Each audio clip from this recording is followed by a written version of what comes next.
We are live. We are live. We will be going live we'll be starting Her Story, Our Story in about 3 minutes, but we are live in YouTube.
Welcome to Her Story, Our Story, 1 hour of power.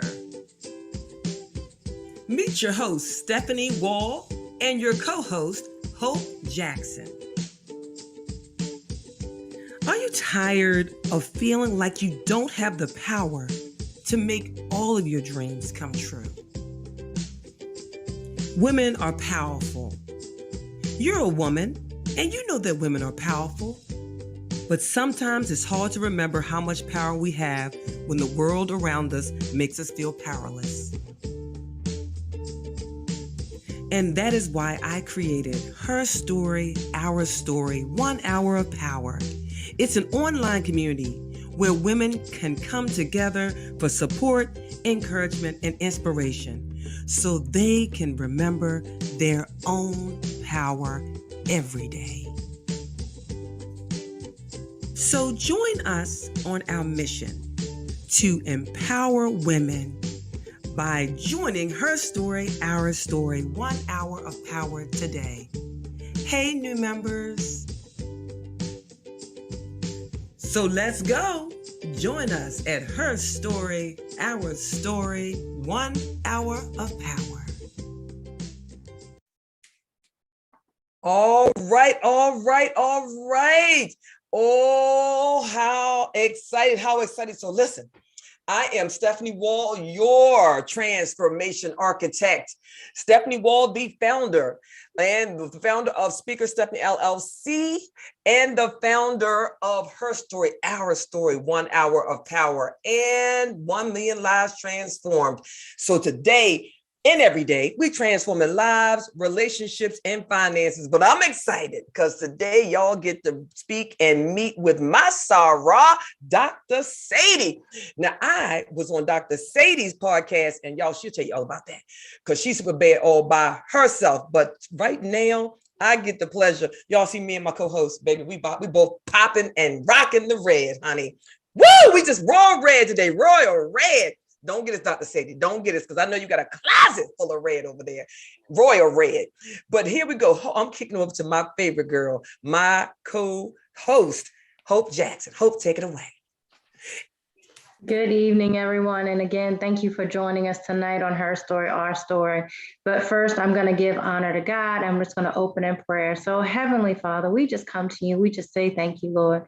Thank you for allowing us to come together in this community to support each other, Lord Father God. We know sometimes as women, we're tearing each other down, but I thank you for this community where we're lifting each other up and encouraging, inspiring each one to teach one and to transform lives. Lord Father God, we just ask, thank you for Stephanie's obedience and starting her story or our story. We thank you for our guest tonight, Lord Father God. And we just pray that someone will receive some information that will shift and change their lives. Lord Father God, anybody that is coming on who wants to come on, just allow them to come in, to be open to hear what it is the Lord has for them to hear tonight. And all these things we ask in your mighty and precious name. Amen. Yeah. So, Dr. Sadie, we are super excited to have you on here tonight. So, as Stephanie introduced, I am Hope Jackson. I am the co-host here of Her Story, Our Story. I am also the owner and founder of Always Hope LLC. And my mission and purpose in Always Hope is to help those to unlock what is hidden inside.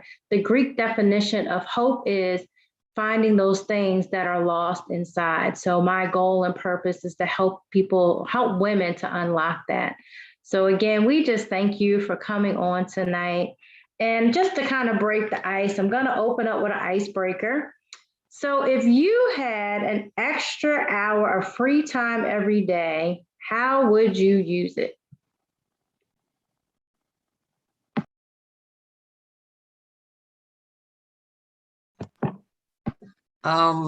For me, I probably want to study or meditate, and to meditate on I'd actually like to probably go into gratitude, just to sit and write on the gratitudes of the day. Because that's something I put on my calendar for every day at a certain time to list the gratitudes and things that I'm grateful for. Okay, I like that. That's really good. And then one other question. If you were to be stranded on a desert island, what three things would you take with you? On a desert island, water,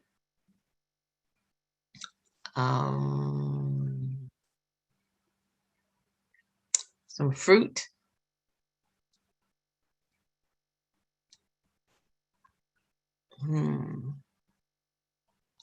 and I think a pair of sneakers.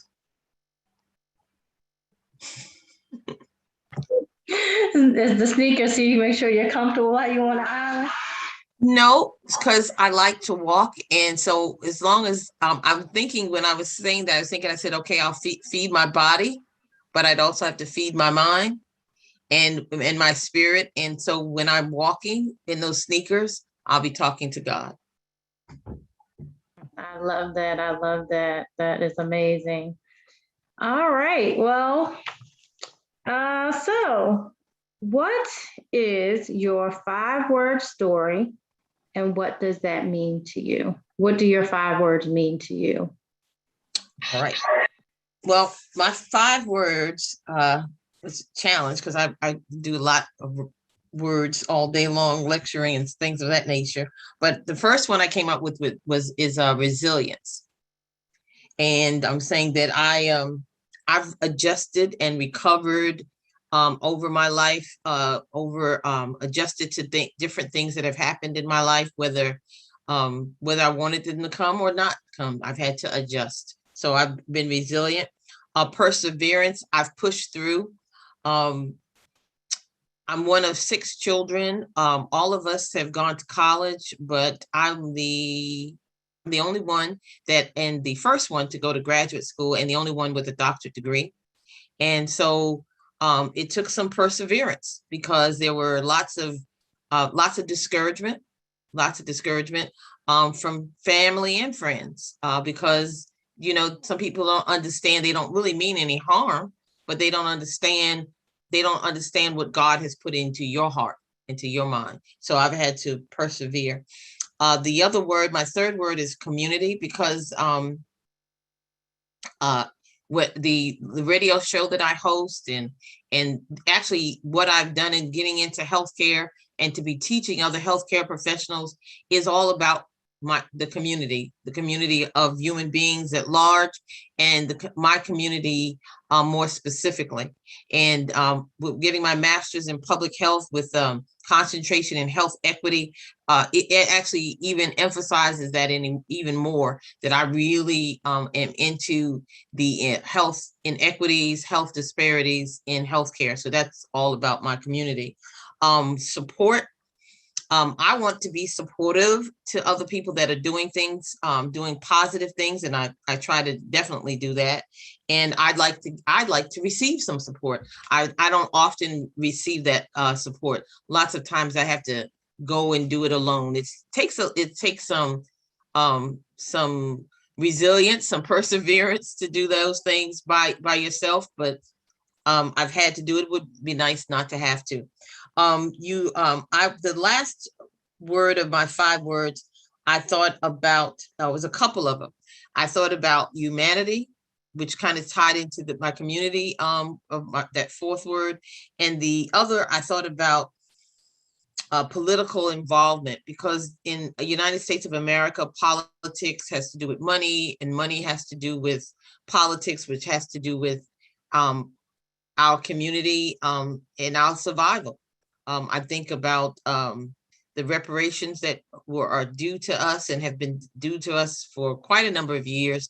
And that is definitely a political thing. It's a definite economic thing, and economics just makes such a difference in our community. So. All right. Stephanie, I see you pop back in. Did you want to read Dr. Sadie's bio, or do you want me to just go ahead and dig in? Just dig in? Okay. So Dr. Sadie, I know you and Stephanie are connected.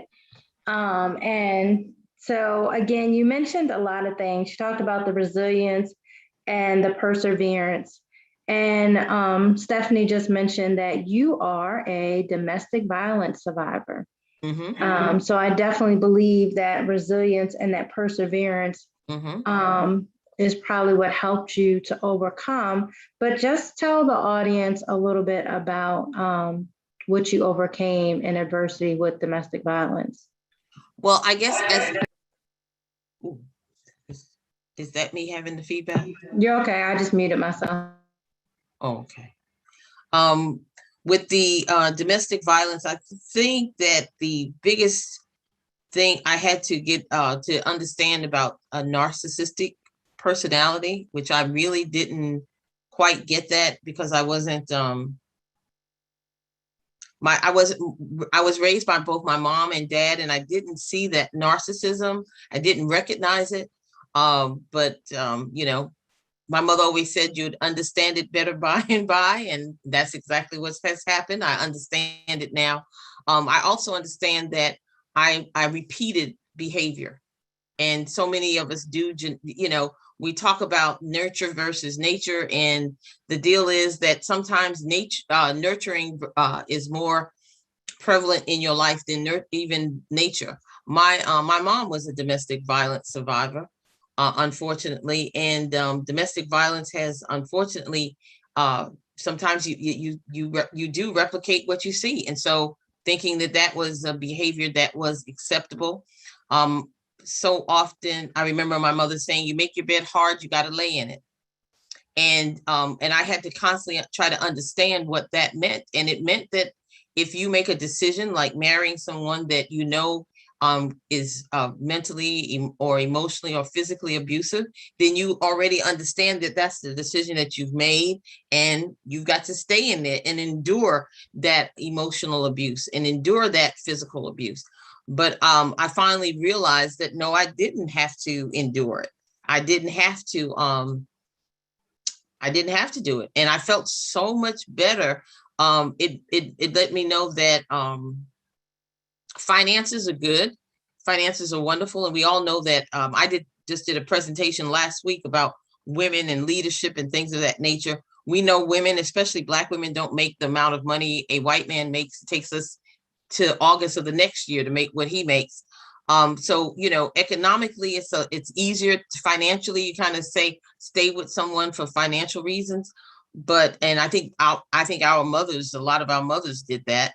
But I got to the point that, I had to realize when I was living in Marietta, Georgia, with my son and I in a 1-bedroom apartment, I had to realize that peace of mind was so valuable.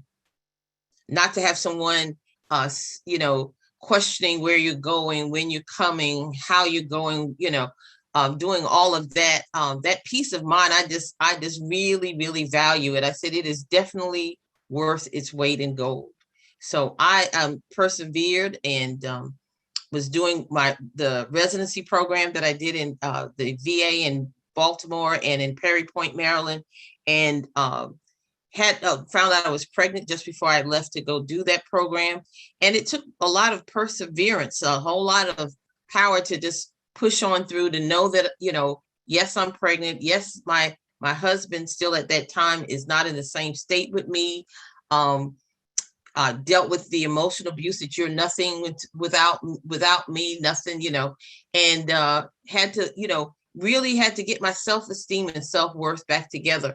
As Stephanie and I talked about, I think I really, really, truly believe that the only way someone, whether it's male or female, and it reminds me of the webinar that my sorority chapter here in Daytona Beach, Florida, we did a webinar on domestic violence, and there was a male and there were a couple of females, and we all kind of really came to the conclusion you would not let someone physically touch you until they had emotionally or mentally abused you. Because normally if somebody hits you, you hit them back. It's kind of like instinctive.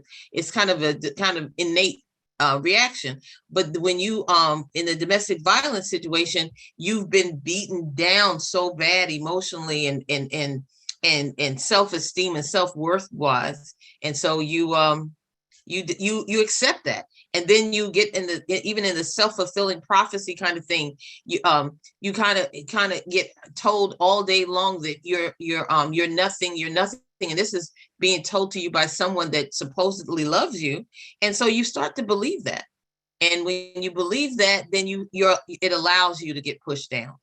So it took a lot of resilience, perseverance, God's grace, for sure, for me to get my self-esteem and self-worth back up, to know that, I deserve better.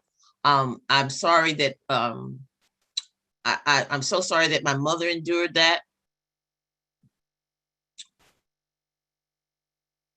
Dr. said, I got to come on here and tell you what and you will appreciate it. And thank you for sharing that, because it's hard. It never gets easy. It never gets easy. Even when you're telling, you feel it. And in order to share any part of the story, you have to go back to it. And nobody wants to be in that place. You can almost feel like you're in the room or in the space again. Yeah. So I wanted to share with you that I was on Clubhouse, scan, let me go on Clubhouse, and boom, I came across this title, and it said, "Are Black women victims or perpetrators of domestic violence?" So, I had to pop up in that room. Within minutes, I was up on the stage, and I'm telling you, I was up there for 2 hours, and I really had the 2 hours, but I was in that room for 2 hours, and it became almost heated. It was crazy. There were pretty much everybody on the stage, were a little bit of everybody, but most of the people that were running it were people of color. The room was opened by a male, and these couple, the two males in particular, they were both like facilitators, and a couple of females. And I'm going to tell you, it became between me and another woman who was in there, and we were survivors. We were just trying to just stand our ground, because their argument was this: well, how many times are we supposed to come and support you all and listen to y'all those sad stories? And it was like, wow, like how much? What about us? What about us? When we have to keep, men and women go to jail, keep coming to your defense, and you keep going back, and what do you expect us to do? And blah, blah, blah, blah. And I was like, I'm not disagreeing with you. But and they said, well, what are we supposed to do? And I said, something. The answer is not to do the answer. There's no answer to doing nothing. You understand? See, doing nothing is why people get killed. And oftentimes family members don't tell other family members because they know they're going to do something, they're going to hurt somebody, or because of that response right there. If I said, so one guy went on and on. You know what I told him? I said, I don't know. What do you do when you have a family member on drugs? Do you tell them, what are we supposed to do? Or do we just keep on trying to save them? And it was ridiculous. And by the end, I stayed and I finally said, okay, I got to get off. But I told them one of the reasons I popped on there is because I am, and I shared that with you, Dr. Sadie, how adamant I am that not only do I stand up for myself and every other woman that has experienced domestic violence, but I'm standing with those other silent victims, those men who will not, because society won't let them tell the truth that they too have been victimized, and some of the cases just as drastically and horrifically as women. And so I will tell you, there was a man, a brother up on there, and he told his story, and I couldn't even breathe. And so it became the three of us against everybody. But we were all like, listen, we was throwing signs at him and everything else.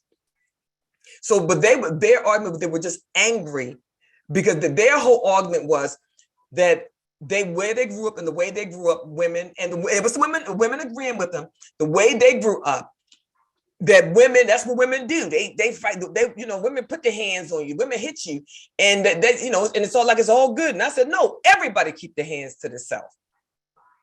Right. But I just want to share that with you because I thought that conversation, I mean, honestly, it took me almost an hour. I had to go somewhere and sit down and pray because I was infuriated by the conversation. I said, wow. So if these are the type of conversations, one, there were people in the room that thought it was okay. It's okay that women, you grow up and a woman can knock the taste out of it. I'm talking to one guy said he was driving down the street. He don't know what he did, but the girl just started kicking his behind and punch him all in his face. And it was like, oh, it's okay. He said, that's what we do. That's what the shorties do. And I was like, what? What room am I in? And then I realized that I was in a room with like artists, people that are artists. Like these are people that make millions of dollars. And so this is a mentality that we have to live with. So know that there are some people that think it is okay that women abuse men. And they also or have a problem with women that don't leave and they go back to their abuser. They blame them, period, in the story. They don't care anything about the psychology. They don't care anything about the fact that they've been programmed. They don't know, and they don't understand Stockholm syndrome, none of that. So just understand that you may go in the clubhouse and those are some of the rooms you have to go in there and you have to drop some of that grad school on them. Might have to drop a few words and to pray to the people, bring out the book. But whatever you do, don't leave the space.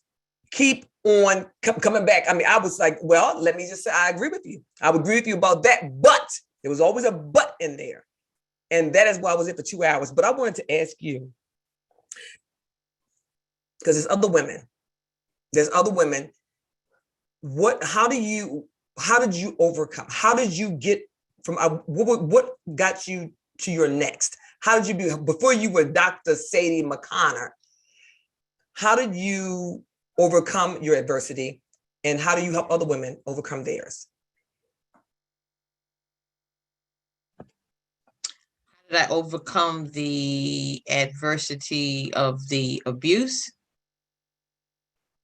You can talk about that, but I do want you to talk about how you got out of that situation. But I do also want you to talk about how you became the woman that you are today, because what's oftentimes, and I'm sure you agree, that when you experience something like that in your life, it affects your self-esteem.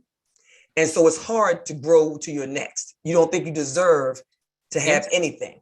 So talk about dealing with that part. Because I kind of think even now, when I go to see my my mental health counselor, she and I have talked about it. And she's talked about the fact she's told me to be my authentic self, just be who I am, not to minimize who I am, not because I've been learning more and more about that imposter syndrome. And I've talked to a very good friend of mine. He happens to be my financial guy, and he just has told, because we like sisters and brothers, and he's told me that he said we both have suffered from that. It's been challenging. I said, I wish that I had started going to see a mental health counselor years ago, to be very honest with you, especially someone that fits with you in your life. I definitely decided, this is second or third, but this is really the second one that I really, really, really have taken up having sessions with. My suggestion is, for me as a Black woman, I knew I had to have a Black woman, because for me, I didn't want to, and I don't want to have to explain to her my daily struggles. Eric, because your skin, you're my kin. My skin doesn't mean you're my kin. It doesn't mean that she knows what I'm going through, because there are some people that are my color that just don't understand what they've gone through. I had to get I wanted an African American, and I wanted an African American female, because I didn't want to have to explain to her of the microaggressions that I deal with every day, the questions of my competency every day. I wanted someone who already knew where I was or was living that same exact life, so I wouldn't have to explain that, and I could get to the nitty gritty. I didn't feel, not saying that totally a white man could not understand, but I would have to explain it to him, and because he doesn't live that life. What microaggressions is he dealing with? What job turns him down? What bank he doesn't go through what I go through. As I brought that presentation to the National Center of Bioethics last week, I deal with double onlys. I'm not the majority of the time, I'm not only the only Black there, or the only African American. I'm also the only African American female. So I've got to deal with those double onlys, or that intersectionality, as Dr. Crenshaw said. And so luckily, the perseverance you've got to pray. You've got to pray. You've got to have support. You've got to ask God to be there for you. Because I'm telling you, I really did not have the support. And my line sisters, we were talking about that last month. They said, well, Sadie, you always wanted to. Yes, you lots of us have desires, but we don't always fulfill our desires. And I'll be very honest with you, when I walked across that stage at Winston-Salem State University and I got my bachelor's degree, I knew when I walked across that stage that day, within my spirit, it said, this will not be the last stage that you walk across. And, did I know which ones how many I would go? It just within my spirit, just knew this was not going to be it. I'm going to tell you something, and I'm going to try not to be emotional.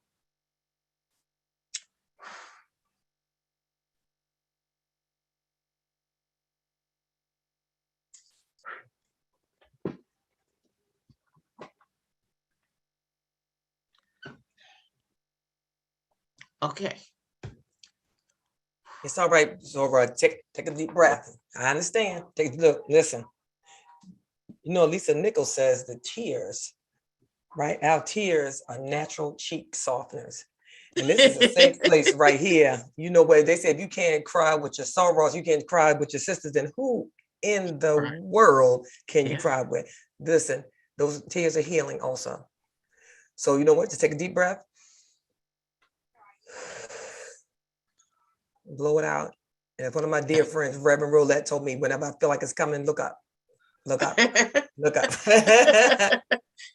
But all right, what you got? I think about it when I realized that I was going to be a single parent, because my ex-husband was getting, I had just had my son. He was only a month old. and he threatened violence. And I put him out, had him put out.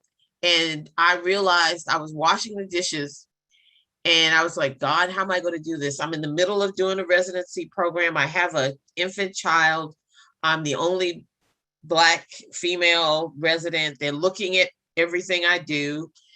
This is an opportunity of a lifetime. I got all this pressure on me, and the pressure I put on myself because I always want to be, be the best, because I stand on the shoulders of Fannie Lou Hamer, Maya Angelou. I stand on their shoulders. They were the best. So God told me, he said, be still and know that I am God. And so that's why, I said, you've got to push. When you get tired, you get up and you push again.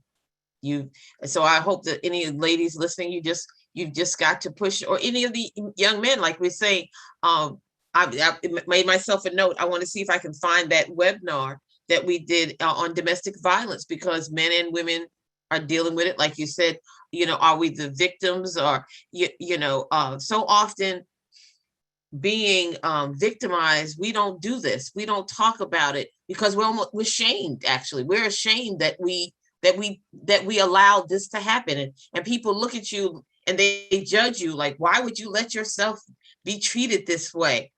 But what about the person that treated you this way? Have you asked them, why do they treat you this way? Why did they find it necessary?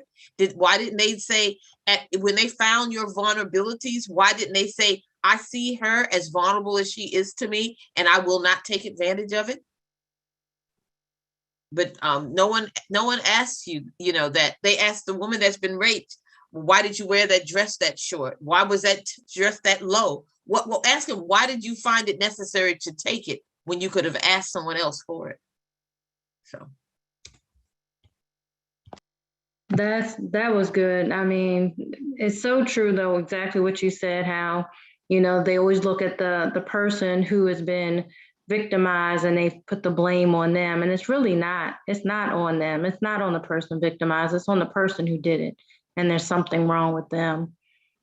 But thank you again for your vulnerability and your transparency. I think that's key in helping others to overcome things that they've gone through or they're going through. But I want to get to your third word, in community. And you talked about your radio show and your healthcare. So tell us about what you're doing with your radio show and how you're addressing. I know you're doing things to help address some of the issues within the Black community. So just let's talk about your radio show and your healthcare mission. Okay. Well, the radio show is called Your Best Life. It's on Joy 106.3 FM, which is a 24-hour, 7-day-a-week gospel radio station here in Daytona Beach. I talk about, and I said your best life, and I talk about things that help us to have our best lives, be it our health, our physical health, our mental health, our financial health. And so I've tried to make sure that I have guests that we talk about all of those things. I've had financial consultants to talk to us about, especially our community, not us withdrawing from being the consumers always. Why aren't we the ones that are purchasing things and having people purchase them from us? I talk about mental health. I've had a topic of mental health and the Black man. I've had talks about suicide prevention, especially in Black men. I've had mental health professionals talk about mental health stigma in the Black community.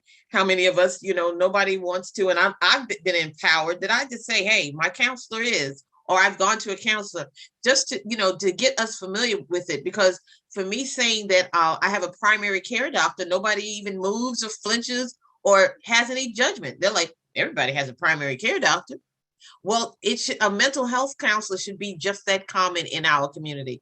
For me, and this is just my logic, I'm saying all the things that we as African Americans have gone through and all the traumas that we have experienced we have inherited from getting off the slave ship to to trying to get off, getting on the slave ship, to trying to get off to Tulsa, to, to Rosewood, Florida, to Ocoee massacres, to all of those massacres, to George Floyd, to Emmett Till, to, Ronald Green, to all of this, all of that trauma comes with you. It goes with you.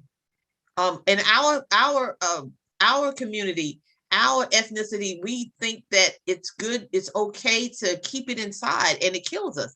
I can think of right now 3 Black men that I prayed for the other day, that I hope and pray that they go to see a counselor, because some of the things that they have endured, and they're thinking it's affecting them mentally, it's affecting them physically, it's affecting them in their families.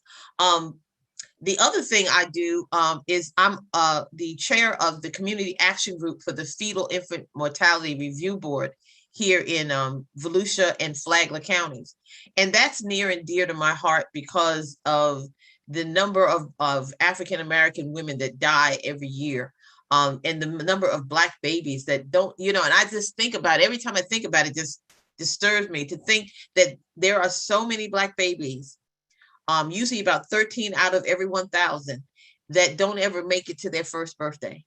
You know how you see everybody celebrating the first birthday? And I remember when my son turned 1, I had a big weekend thing. He was dedicated to his ancestors. He was christened at the church. I had a party because it was a celebration, not just for him, but for us. We made it. And because we weren't supposed to make it because I was discouraged all the way. My ex-husband said that we weren't going to make it. I couldn't make it without him. And we made it. And so I really want to support, and it just breaks my heart when I see Black women that are not getting prenatal care like they should, or when they get delivering the baby, they're treated so horribly. I don't know how many of you ladies have seen the documentary called Death by Delivery. And if you haven't seen it, please watch it. It is available. And it talks, if you watch that, I dare you to not be moved, to know that, to see Black women, and this is not decades ago. This is like 2016, 2017, when they're showing one Black woman that she was pregnant with twins and she wasn't supposed to have another cesarean section, and the doctors did it anyway, and her uterus ruptured and she bled to death, and so did the twins die. And so that's a push for me to get involved, because I don't have to, be involved in this, but I just, I've always have that heart to give back. Somebody gave to me, so I want to give back.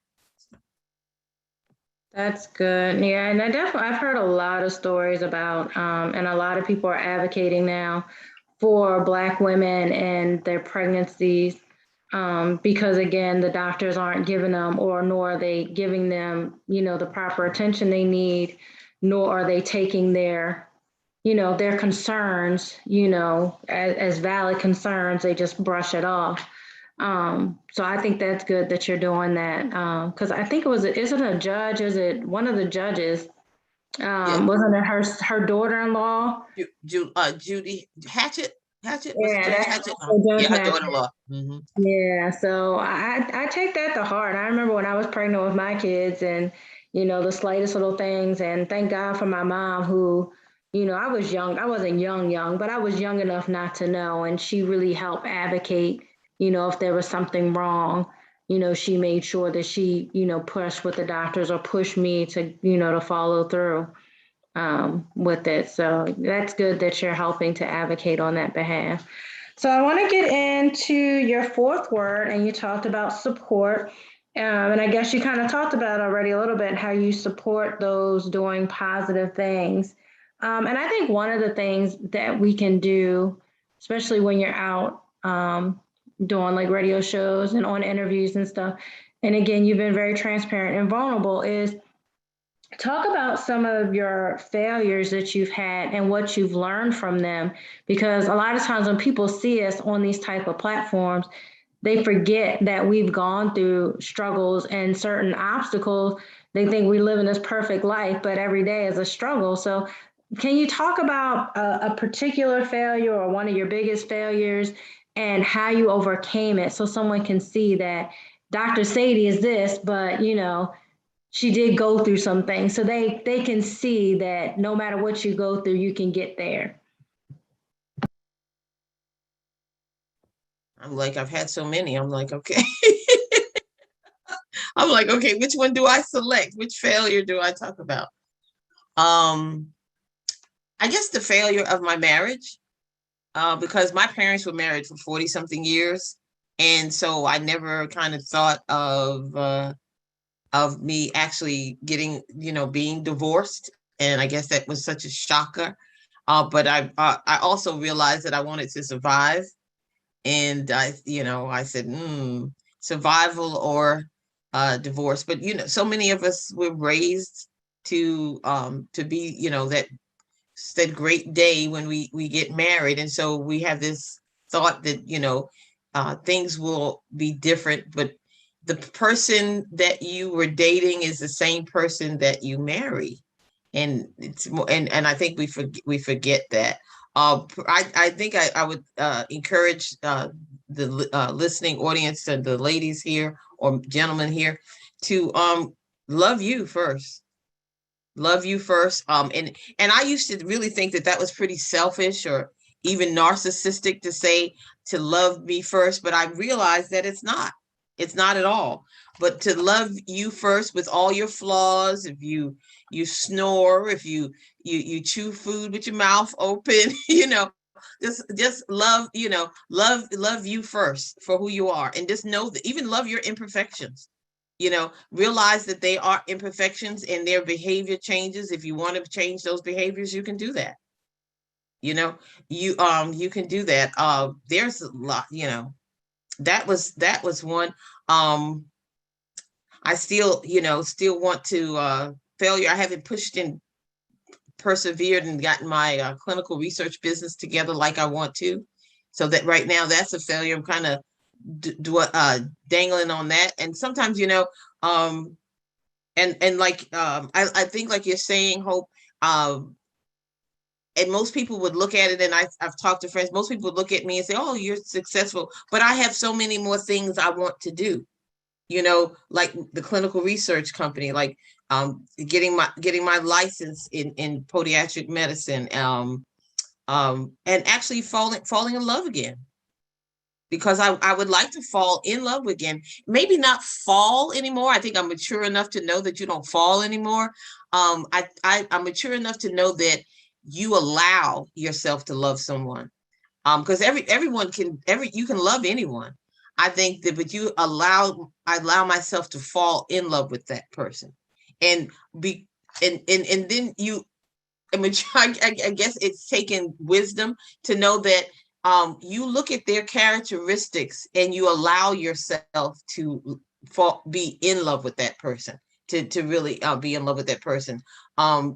Because if it's, I don't know, to me, it's even if someone is struggling, but you've got to see that potential in them, because, both of y'all hungry doesn't make any sense. Both of you homeless, because when you're hungry, you look at him, you're like, unless you're into cannibalism, you're not going to eat him, and he's not going to eat you. So, you got to eat. So, I think, yes, I would like to be in love again. And for me not to have been divorced as long as I have, it's a surprise. And I think I guess I won't call it a failure, because I think that's really not a failure. I don't think that's really a failure. It's I just haven't fallen in love with the correct person, and the correct person hasn't fallen in love with me. And there are some people, that get to a certain point in their lives that they don't want to, they think about finances. They're like, hey, I want to leave my children this money. I don't want a wife to be part of that. So yes, plenty of things that I can think of. Yeah. So not failures, but things I haven't quite made there. But I'm still pushing. I don't think you it's not a loss. You still you turn the lemons into lemonade. And another thing that I always tell myself is, what the devil meant for bad, God tends for good. And it's so many times that there are so many things that could have happened, and you just turn it around and you're saying, okay, that could have been this, but look how God turned that around. Look how he turned that around.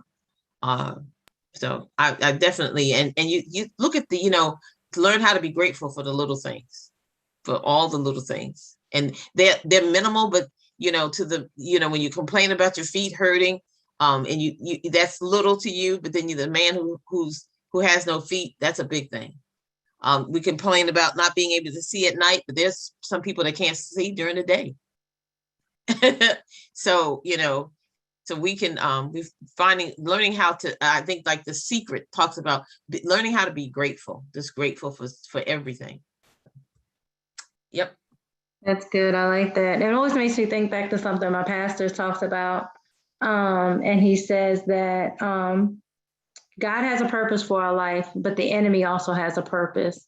So it's a matter of knowing which is God and which one is the enemy. So you know not to go towards the enemy, because he's always going to make things look good, feel good, smell good. But it's not actually good for you. Whereas what God has for you is to grow and to prosper you. And again, purpose is already inside of us. So that's good. But I hope you do find love again. I think love is a beautiful thing. And loving yourself. I think loving God first, loving yourself after that. And then I think, love will eventually find you. I think the man that God has for you, he may still be working on him so that he can help support you in the next phase, in the next season of your life, of what you want to do next. So maybe there's a reason why you haven't launched that clinical research yet, because there's a man that's supposed to come in to help you to see it, to see it through. Maybe it's not something you're meant to do alone, and that's why it hasn't come through. So never look at it as a failure. Like you said, just look at it as you're not in that season at this point in time for it to come through. So yeah, I definitely think it's going to happen. It's not the season yet for it. So the other thing I want to talk about is, you talked about humanity and political involvement. So you want to talk about that a little bit? I'm trying to talk with the mic going. All right. The humanity. I think about the fact that I was on a Clubhouse room. Stephanie was talking about Clubhouse. You have so many different conversations, and they were talking. It kind of reminds me of, they were asking, one of the questions, one of the dilemmas was, is chivalry dead? And to some people, they said, well, it's on life support. If it's not dead, it's definitely on life support. I hope it's not dead, because I like doors to be open for me. I don't like someone beeping their horn for me to come out if I'm going on a date. I like those niceties. I like a man that walks on the the side of the street, on the outside of the street for me. I've been treated that way before, and I like it. And and I like someone to say thank you, and I like for them to say please, those common courtesies. So the humanity, I'm hoping that humanity remains humane, seeing people, if you see someone on the street that has hurt themselves, you go and try to help. So, because I was on I was doing a behavior change thing, and I said, I was going to say that I was going to do something nice for someone, do something nice every day. And I caught myself, and the actuality, I try to do that just naturally. Just trying to be who I am and be nice to someone every day. And I think to bring the humanity back to us, so many of us, we've gone through this pandemic, and we've been social distanced, and we've been, masked and shielded away from people. And I hope that hasn't removed us from our humanity, because we need that terribly. As far as like the political involvement, my dad would have us 5 girls, 1 boy, and we would sit there, and my dad would make us watch the news, 10, 11, 12 years old. And he always said, you need to watch the news, because you need to know what's going on, because what's going on decides how you eat, sleep, and drink. And so we've always, all my sisters And we've always been very, and this is telltale on us. After Thanksgiving dinner, normally we have these big political conversations. Not good for your digestion, but we have these huge confrontations on politics. Like just big fights and everything. We'd be like, no, he's wrong. And because we're so politically aware, and we'll be naming facts. We said this article said that, but I know that politics determines where I live. It determines where my children live. It determines where they go to school. It determines where my grandchild go to school. Because politics and money go hand in hand. And America is a capitalistic society. It's a capitalistic country. And money is what makes this United States go round and round. And so you have to have your hands like Sarah said, Sarah Shirley Chisholm said, if you're not at, she brings a folding chair. If they don't have a chair for me at the table, I need to bring my own chair. And the other saying is, if you're not making up the menu, you're part of the menu. So I try to stay involved in and be politically aware of what's going on. I vote every time. I've been asked to run for some. I'm just kind of scared because people might not want to know what I really feel.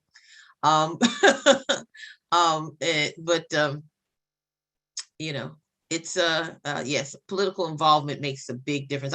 I can't economics and politics they're one and the same.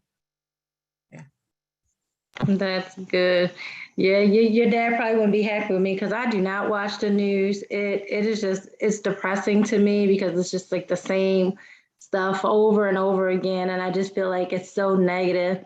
I remember being younger, my grandmother always watched news. She watched 5 o'clock news, watched 6 o'clock news. And I just don't remember it being as depressing as it is now. So I definitely don't watch the news. So I would be in trouble because I never know what's going on. I don't even know the weather half time. When I walk out the door, it could be freezing or raining. And unless I hear the rain, I have no idea what's going on. But so it's 7:20, and I want to be cognizant of time, but I want to open the floor to anyone who may have a question for Dr. Sadie. So if there is anybody that has a question for Dr. Sadie, please unmic yourself and come on in and ask your questions. Hey, Hope, this is Sabrina. I don't think I have so much of a question, but more of a comment to Dr. Sadie. She is one of my most favorite people on the earth. I'm so proud of you. I wasn't able to catch the entire interview, but I am so proud of you and everything that you do. And I'm so glad that I was able to support this part of the interview and just to be able to see you give words of wisdom and encouragement. And just so grateful that God blessed me with you in this season in my life, as having someone where I can sit at their feet and get true knowledge and true wisdom on how to move forward with doing things in my life. So I'm so grateful for you and to you for you extending yourself and being so selfless with me. Dr. Sadie and I are walking partners, laughing partners. We do a whole lot. I just wanted to tell you thank you. And I so appreciate you. I love you. And I am so happy that you decided to lift your voice because you have a lot to say and a lot to offer. Thank you. That was beautiful. Thanks for joining us, Miss Sabrina. Anybody else have any questions or would like to give Dr. Sadie her flowers, as Stephanie would say? Hi, Dr. Sadie. My name is Julie Robinson. I'm the sister of Hope Jackson. It was a good thing we were able to put these mics on mute because I've been shouting and hallelujah and amen and giving you high fives through your whole entire interview.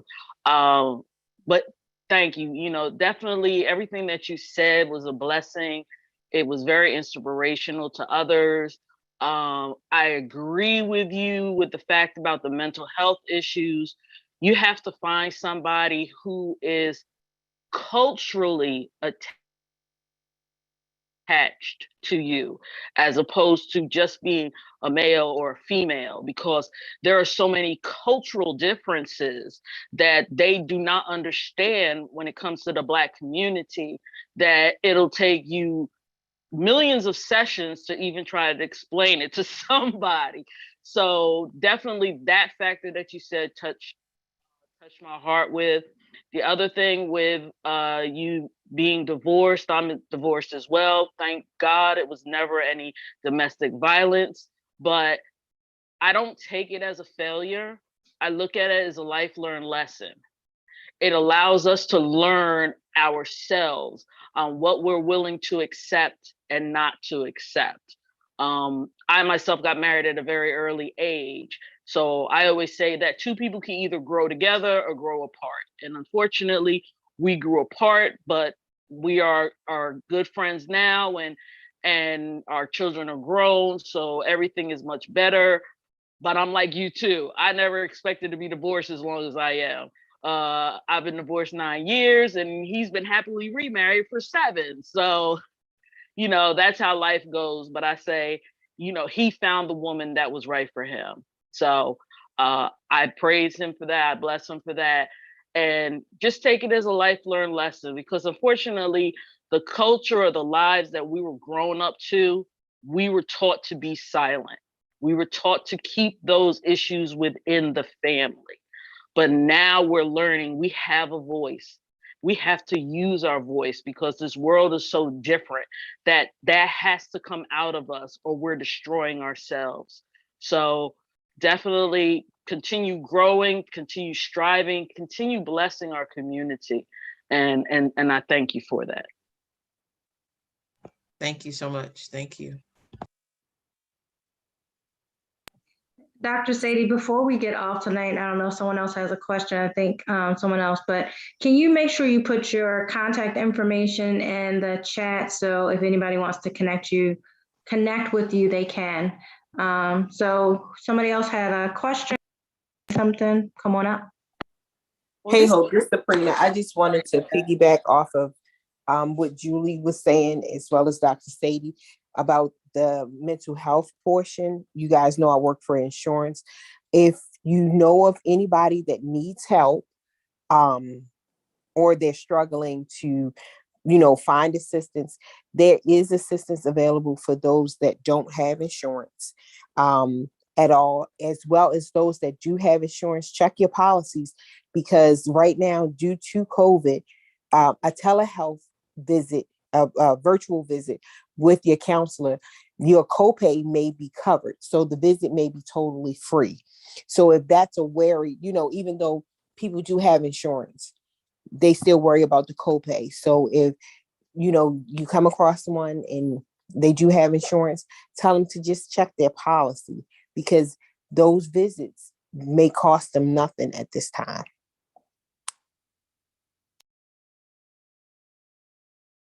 That's good information, because I just left the grocery store and boy, are things expensive now. So, so yeah, everybody's looking at their nickels and dimes and pennies and dollars. So yeah, that's just one more expense. And if they don't have to pay for it, they might be more, give you more incentive to go and talk to somebody, tell them about your issues. And it's funny because I have a couple of friends that are mental health counselors now, and they tease me and say that, they go to mental health counselors, they have a counselor. And I had someone tell me about, oh, what was the counselor seeing the counselor? I said, a hairdresser has a hairdresser, a physician has a physician. And my mental health counselor, when I told her that, she said when she was working on her master's, she had to, that was part of the program that you had to have as a counselor, you had to have a counselor. And I could just even, imagine some of the traumas that people have gone through and have had to go to talk to a counselor. If you took all of that in, whew, that's, That's a lot. That is a lot. That's too much. That's too much. Tony, did you have something you wanted to say? I actually just wanted to make a real brief comment, especially since, we're limited for time now. But Dr. Sadie, it's nice to meet you. I just appreciate your being so authentic and transparent. I just want to, salute you for being a champion and for taking on the challenge of being involved in so many different areas. While you're hurting, you still made a decision to just keep reaching out and reaching up. You talked about looking up, reaching up, and making decisions about what you wanted to do, first of all, to help yourself so that you could learn how to help so many other people. So I just want to, hey, I'm cheering for you. That's you are what I call a champion, sister. Okay, and just be encouraged. Keep doing it because people are listening. Those who have not experienced what you've experienced, and those who have, female and male. I love all the areas that you say you're involved in, the political area and the social platforms, all these things that you're doing. So kudos, Stephanie. Thank you for having Dr. Sadie on as our guest tonight. Thank you so much. You're welcome. So Dr. Sadie, as we are nearing the end, I would just like for you to take an opportunity to share some final thoughts and words of encouragement to our audience. Just anything you feel will help, them to transform their lives. And as your 5-word story, the first 2 always stick out with me is the resilience and the perseverance. Just share what it is you want them to know. Well, I think the final thought would be that you can make it. You can make it, and so many others have come before you. So many people have been through what you're going through, and just know you're going through. Like the song said, on the other side is through. You're going through it, and just keep pushing. Just keep pushing. Sometimes the door seems closed, but if you just push a little harder, it opens.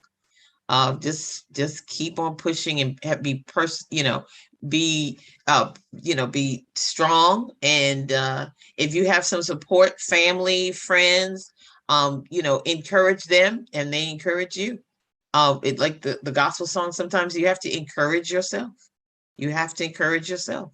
And that's, I look at it, and there's so many things that I've just had to learn how to push on, even though it's been people who have been pushed against me, even people that you thought would always be there for you and supportive. And sometimes you turn around and they're not there. But you turn around and God is in front, he's in back, and he's on your side. So you just keep on going. That's the only thing, because I know I have definitely had to deal with having people that were knowing people and expecting people to be supportive of me, and they were not. And I'm talking about close family and close friends. They were not there, but you still make it. And it's so surprising because when you make it, they're so proud of you. They're so proud of you. They're just like, oh my gosh, oh, it's congratulations. And you're like, but I remember when you wouldn't even help me, when you wouldn't, when you wouldn't, fix me a sandwich when I was hungry and I was trying to, or give me a sofa to sleep on. But I said, okay, Lord, but you can make it. With whoever's on here listening, whoever listens in the future, God is on your side. You can make it. And you just got to just keep on pushing, keep pushing, keep pushing. Thank you. Wow. I was loving, I seen all our folks coming in and giving them flowers. I was sitting there, hallelujah, praising and all over the place. Like, look at my people giving them flowers. And listen, first of all, the co-host is in here bringing the heat. Is she not awesome? Fire.